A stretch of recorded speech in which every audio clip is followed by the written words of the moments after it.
how to redeem points on Mistplay. So this is very easy. Here's a step-by-step guide. First, we will open up the Mistplay app. So we gotta launch the app on our Android device. If it's up for iPhone, you can do it on iPhone as well.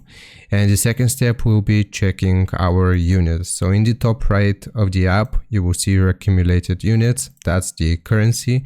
You need enough units to redeem for a reward. The third step will be going to the shop, so you just gotta click the shop icon, which is gonna be located at the bottom of the screen. This is where you can see all of the available rewards. The fourth step will be choosing our rewards. So Mistplay offers a variety of gift cards from popular stores such as Amazon, Google Play, and others.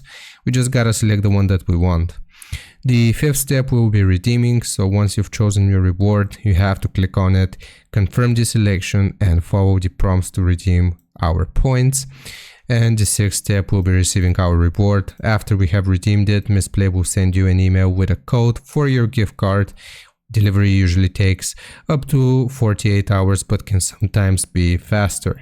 Make sure your account is verified and up to date to avoid any issues with redeeming your rewards. Hope this helps. Leave a like and sub. I'll see you next time.